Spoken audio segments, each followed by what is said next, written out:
اخلاص کی نیت ہو اور ایمان کے ساتھ خلوص نیت سے اگر قیام کرتا ہے تو ساری کی ساری پچھلی خطائیں معاف۔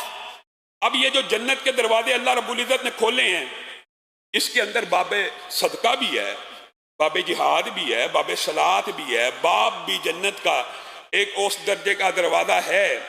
انشاءاللہ کل جمعے کے اندر اس حوالے سے بھی تفصیلی گفتگو ہوگی۔ جنت کا ایک دروازہ ایسا بھی ہے کہ جو دیکھیں باب الصدقہ تو ہے، یہ تو معروف ہے، لیکن ایک دروازہ انفاق فی سبیل اللہ میں اضافی بھی ہے۔ وہ کون سا؟ جو جوڑا خرچ کرتا ہے اس کے لیے ایک علیحدہ دروازہ ہے۔ اسی طرح جنت کا ایک دروازہ 8 دروازوں میں سے ایسا ہے جو رمضان کے ساتھ خاص ہے، وہ کیا ہے؟ باب الریان۔ آپ جب سارا دن روزہ رکھتے ہیں تو آپ کے معدے سے ایک بدبو آتی ہے، جو ارد گرد اگر آپ افطاری کے قریب آپ کسی کے قریب بیٹھے تو اس کو ناگوار بھی محسوس ہوتی ہے۔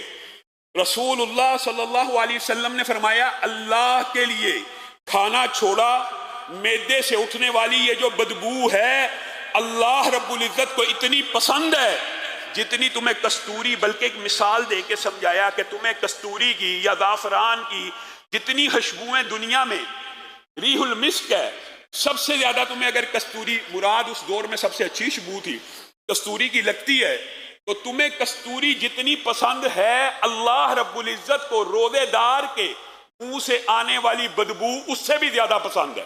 اور اسی پر بس نہیں ہے، اللہ رب العزت نے ایک دروازہ، جنت کا ایک دروازہ ہے باضابطہ باقاعدہ، جس کا نام ہے باب الریان۔ ایسا دروازہ جس سے صرف روزے داروں کو پکارا جائے گا، جنہوں نے اپنی زندگی میں فرضی روزوں کو قائم رکھا ہوگا۔ آپ کے سامنے پہلے رکھا، جس طرح نماز رکن ہے روزہ بھی رکن ہے، روزے کو بھی بغیر عذر شرعی کسی صورت بھی ترک نہیں کیا جا سکتا۔ اس کے لیے اللہ رب العزت نے قیامت کے دن ایک اسپیشل باب، اس خوشبو سے مماثلت رکھتے ہوئے، ترغیب دیتے ہوئے مجھے اور آپ کو، اور اسی کے اوپر بس نہیں ہے، رمضان کی خصوصیات میں سے ایک خصوصیت یہ بھی ہے کہ شہر رمضان الذی انزل فیہ القرآن۔ ویسے تو جو رمضان ہے اس کا لفظی ترجمہ اگر صرف